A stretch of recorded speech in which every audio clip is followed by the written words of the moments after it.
Good afternoon. Bonjour.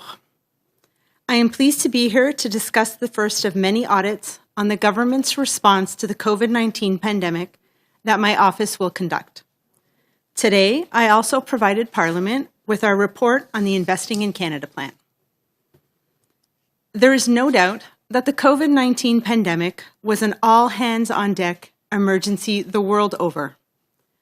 Governments had to mobilize quickly to respond to the public health, social, and economic effects of this pandemic. Canada was no exception. Nous avons constaté que le gouvernement n'était pas aussi prêt qu'il aurait pu l'être pour affronter une pandémie de cette envergure. Malgré cela, la fonction publique s'est mobilisée. Elle a mis la priorité sur les besoins de la population canadienne et elle a livré rapidement soutien et services.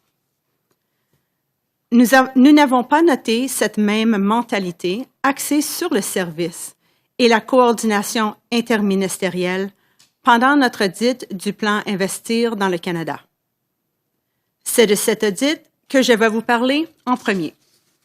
In addition, Infrastructure Canada's reporting captured only some programs each year, making it impossible to compare results year over year. The clarity of reporting was also impacted by inconsistent information received from federal partners in the plan. The absence of clear and complete reporting on the Investing in Canada plan makes it difficult for parliamentarians and Canadians to know whether progress is being made against the intended objectives. The issues affecting the Investing in Canada plan are not new. We have seen similar problems in the past audits in areas that require cross-departmental or cross-jurisdictional collaboration, such as Indigenous issues and climate change.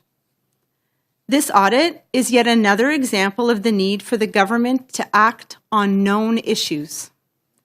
In this case, the need for broad collaboration and clear reporting on results for this large initiative. In contrast, we observed nimbleness during the audits of the government's COVID-19 response. With the decision to rely on personal attestations, post-payment verification becomes very important. Employment and Social Development Canada and the Canada Revenue Agency are working to start their post-payment verification efforts relating to the Canada Emergency Response Benefit later this year. Their work in this area will be subject of a future audit. Turning now to the Canada Emergency Wage Subsidy. We observed a similar focus on getting help out quickly, in this case, to businesses. Once again, the Department of Finance Canada and the Canada Revenue Agency worked together within short timeframes to support the development and implementation of the Canada Emergency Wage Subsidy. The design and rollout of the subsidy highlighted pre-existing weaknesses in the agency's systems, approaches, and data. These weaknesses will need to be addressed to improve the robustness of Canada's tax system.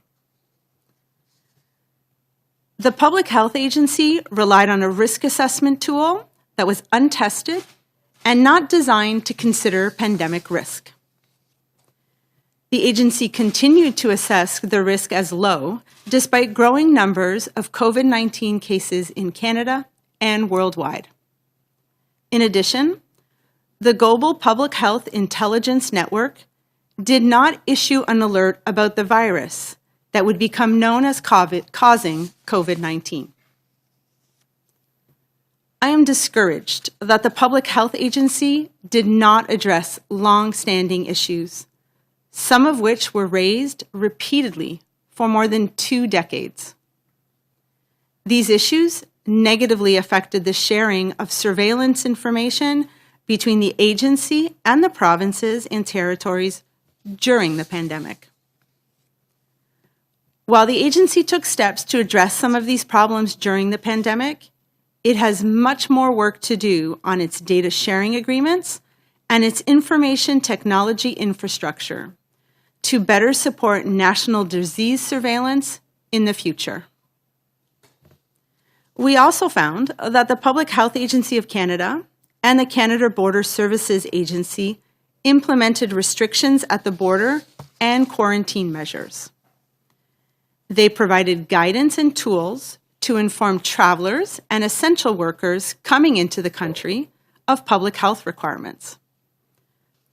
In its first year, this pandemic has shown that when the public service must, the public service can. This crisis has highlighted the importance of dealing with known issues, whether it's agreeing on which organization has the lead, who will do what when, who will report what to whom, or replacing outdated systems or processes and addressing issues in data quality.